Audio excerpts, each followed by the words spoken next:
Alright, so this is my second problem that I decided to dive into. This is basically something that wants you to look at a matrix and go through it in spiral order. So, for example, here you would have this matrix, and you go through and basically have a list or print in order of 1, 2, 3, 6, 9, 8, 7, 4, 5. I have to say, personally, I'm a little bit upset at myself in terms of how long it took me to get the point of this problem, because it is so simple now that I see it. But this took me about 3 hours, because originally what I usually like to do is just try to put my pen to the paper and not think about the problem too much, thinking that if I go through the first iteration it won't take that long. But really, I'm starting to really learn that I should really explore all options, because looking at this problem, I had the feeling that there would be a recursive step or some recursion used. And I kind of was just trying to go through and do this iteratively just to get it down. And I did end up getting it right for matrix or matrices that were less than size 5. But once I got to matrices of size 5 or more, it kept failing. And I finally kind of realized that I was doing a lot of patchwork in terms of, I had like a modulus step, which already, I'm adding a lot of logic here that really doesn't need to be here. More than 6 if statements, you're probably in a problem area. And I almost was just about done and ready to give up until I actually resorted to booting up IntelliJ, because I could not take it anymore. I could not wait and rely on the online crappy interpreter. I wrote some unit tests. So, safe to say, in total, this was maybe, I really took maybe 3 hours in total. But, I mulled this over. I took some time. The point I'm trying to make is, with this problem, it's extremely simple. But it took me a while to see the simple solution. And that solution is basically to look at the matrix as basically a series of steps of just inserting the entries of the column rows or the column vectors, or the row vectors or column vectors. So, for example, the first step is kind of easy. It's ridiculously easy, where you just go through and you take each entry in this row and you add it to a list. Now, what was a breakthrough moment for me is that literally I just thought of this entire matrix as some type of object, real world object, let's just say a Rubik's Cube, and say that this is the top of the Rubik's Cube. And then what I then want to do is simply, what I was trying to do was go down the column, but I don't have to do that. I can think of it in a recursive manner, where all I want is this row. Then if I flip this matrix 90 degrees and have it as 2 column vectors, basically, instead of it being, these 2 row vectors, it'll be 2 column vectors of 6, 5. It'll be 6, 9, 5, 8, 4, 7 is 2. So now it's basically a 2 by 3 matrix. And again, what I want to do is simply get the 2 entries in the row. So now in this new matrix, these are the top 2 in the row. And again, what I want to do after this is rotate it 90 degrees again, get these 2, because this is the new, think of this as if I did a 180 of this matrix. These are the 2 remaining rows. And then after that, rotate it again 90 degrees. And what do you have? You just have the 4, 5. Of which case, if you see here in the actual code portion, I have this as the base case, that at any point when the matrix.length is 2 and matrix O.length is 1, so basically they're basically just to double check that the entry inside is 1, it should be, that is at the point where we return. So basically, walking through this, the problem wants you to add these items to a list in a certain order, the spiral order. So this is the base case for the recursive case. It's basically saying that, hey, if the length is 2 and the inner matrix length is 1, so basically I have 2 rows and 1 column, go ahead and add 0, 0 and 1, 0. So basically the first row and then the second row. So from there, you move on, and it's basically, this is just like a safeguard just to make sure matrix length is greater than 0. This probably isn't even required at this point, but I have it in there as like a safeguard. Probably should test that without that. But anyway, you move in here, and it's very simple. It is so simple that I kick myself for not seeing it. And that's simply, this is the logic step. Add every entry of the row to this list. So for the current matrix that is presented, go through the top row, I equals 0, for all j in that I row, and add it to the list. That's it. That is the entire logic portion, for the most part. And then from there, what we want to do is rotate the entire matrix system 90 degrees to the left. So, like I said, if you look at, I have it here in IntelliJ printed out just to make it even easier for myself. And not a great example. I think you should be able to get the idea. It's literally rotating this matrix system 90 degrees. And I do this recursively. So what I do is I take this array, this is a new array, and what I'm going to do is basically have it rotated 90 degrees. Of course, I'm going to leave off the row I just did. So that row, I'm going to decrement it. That row is accounted for, and now we're going to rotate it 90 degrees. So if you go to the 90 degrees method right here, it's basically making a new temp array of length. So basically what this is doing is, in order to do the rotation step, we're swapping I and j. So, for example, the inner j is matrix, the inner matrix, right, is going to become I in terms of the length and the logic. And then the, well, actually, this is the outer matrix, depending on how you think of it. Matrix of 0 dot length is the inner matrix that we're going to put to temp array, and temp array, this is going to be the outer matrix, right? Or the outer array, rather. And then right here is the similar step where we have the, whoops, got my phone on loud. We have the matrix of matrix.length minus 1, which is basically the the old array, the not temp array, that is the row, but in this case this is going to be the inner column vector. It's way easier to think about this as vectors or tuples or whatever, because you're going to get, for me, I was getting mixed up with the matrix. Oh, there's these rules with the matrix, a whole bunch of logic. Just think of it as rows. Think about a series of rows. That's all that is to it.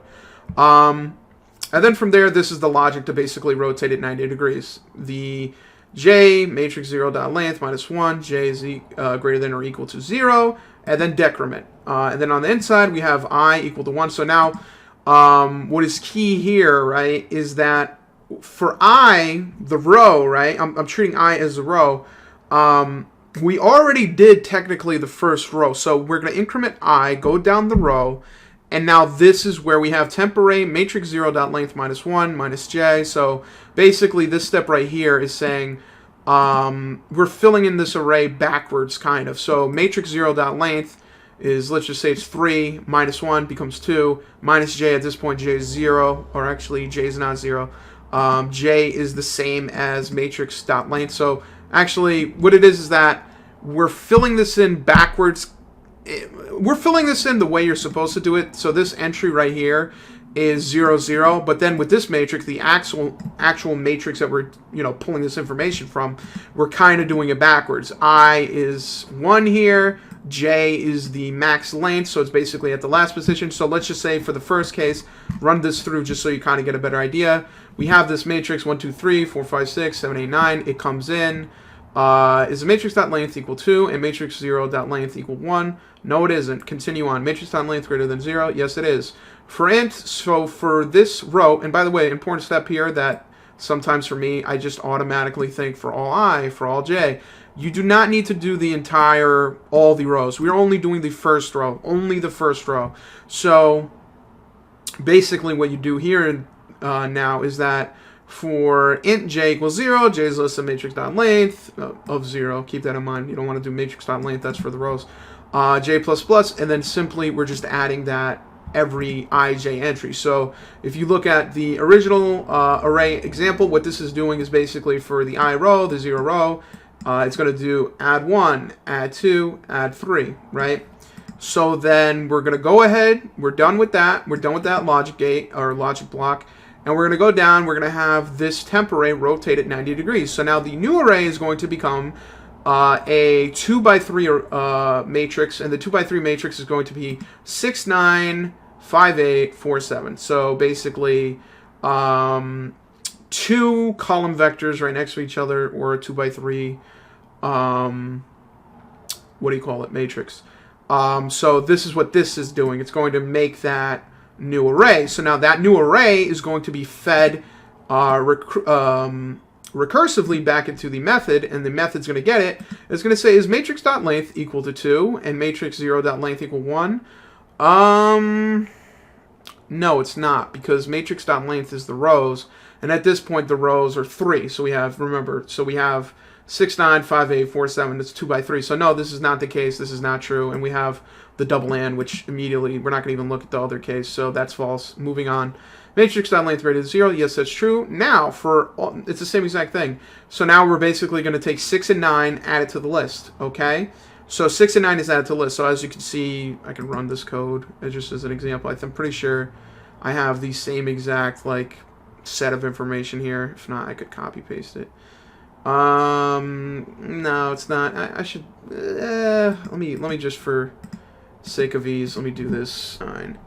Get rid of the rest of these, and then do that, and then run code with this test case. And by the way, as you can see how slow this is, if you're doing an interview or even studying, just put it in the IDE, dude. This takes way too long, and you can have better test cases.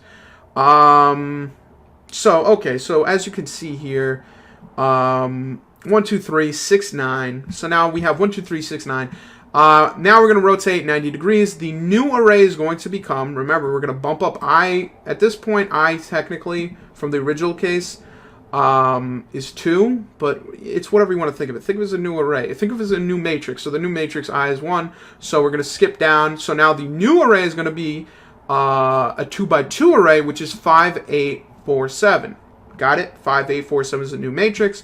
Boom, go back in the method. Hey, matrix.length equals 2. Is that true? 5, 8, 4, 7. Yes, that is true.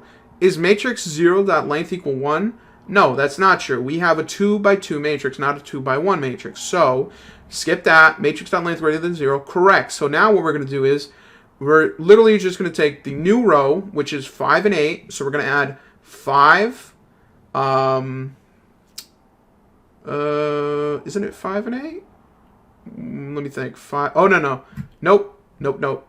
It is going to be 6, 9, right? Oh, okay, so I kind of confused myself where I didn't rotate it 90 degrees twice in my mind. So rotate it 90 degrees, 6, 9, rotate it 90 degrees again, 8, 7, 5, 4. And I recommend, I even wrote this out on a piece of paper because it's kind of hard to visualize this stuff sometimes. And as you can see, I confused myself even. So it's 8, 7, 5, 4. So go through, the same logic is true. And by the way, let me just say, just as a quick interjection, I even wrote this as a comment for myself where I'm like, just don't be afraid of using recursion, because sometimes recursion is a little bit unnatural. You want to use the iterative approach. You see how annoying this is? Imagine if you had to take into account all these different things. The iterative solution is probably a pain in the neck. So really, when it came to recursion, this is way easier. But yeah, so let's continue on. So basically, we have 8, 7, 5, 4. We're going to add 8. We're going to add 7. Go through the motions again. Rotate the matrix 90 degrees again. At this point, the only thing that is left is 5, 4. And rotating that 90 degrees is basically going to make a column vector, which is going to be 2. So the column vector is going to be 5 and then 4. Or is it going to be 5 and 4? Or actually, so let me just rotate this 90 degrees, dude. This is nuking my mind. Rotate that to the left. Again, 4, 5. Okay. So that's the thing, too. You're not rotating it right 90 degrees. You're rotating the left 90 degrees. So now, rotating the left is 4, 5. So we're going to go up here. Matrix.length equals 2. Yeah, that's true. It's a 1 column vector at this point, 4 and 5. And matrix 0.length is equal to 1. Yeah, that's true. So we're going to take the first entry in the column vector, add it to the list, We're going to take the second entry in the column vector, add it to the list, and that's it. We're done. And as you can see here, this is just like list.addAll, this recursive step, and we return it. And as you can see, if we submit it, as you can see, I did this like over the course of like a day, 14 hours ago. And then I came back today, and after like 2 hours of IntelliJ, I finally figured it out. So there we go. It's faster than 100% of Java-only submissions.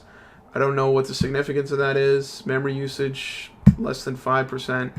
I don't know what these stats even mean. Like, I don't know what what am I supposed to do with this information? I guess if you do this recursively, it is a little bit faster than if you did it iteratively, and I guess it takes a little less memory. But yeah, this is by far probably the easiest solution to this problem. I definitely wish I kind of realized, because even in my mind, I realized that I'm taking rows, I'm taking columns, and then I'm decrementing it, basically. So at this point, I equals 1, or I equals 0. Then at this point, it's either incrementing or decrementing at different points. So at this point, I equals to 0. Then at this point, I equals 1. Get that? It's just way more annoying to do this iteratively. And, you know, for me, I realized that it wasn't working out. And once I, did the actual recursive implementation, it ended up working out great. And for me, the kind of aha moment was rotating this matrix 90 degrees to the left. I just didn't really think of it that way. It obviously makes sense. It obviously does, solve the solution. And it is much, much, much easier to just rotate the whole thing and just take the rows, because you're just going to take a row, rotate it, cut off, one of the eyes, so you're inside now. Take the row, rotate it, take the row, rotate it, take the row, rotate it. At some point, you're going to have a column vector. That column vector will be size, we'll have 2 rows, 1 column. Take the top entry of that column vector, take the bottom entry of that column vector, and then that's the solution. So, yeah, definitely I wish I, thought about this a little bit more before doing anything, because I spent a good bit of time just doing the iterative approach, which there's nothing wrong with that, but it definitely could have been a lot faster, and it definitely could have been a lot cleaner, and it's, as you can see here, way easier to read. It's like, 45 lines, whereas when I was doing this iteratively, it was like almost double, like 80 lines, and this is taking into consideration having 2 functions. But I think that's about it. This is fairly straightforward. But, for me, it took me a while to realize what to do and what I was missing. But it wasn't that bad of a problem. It definitely ended up being a lot easier than I initially thought.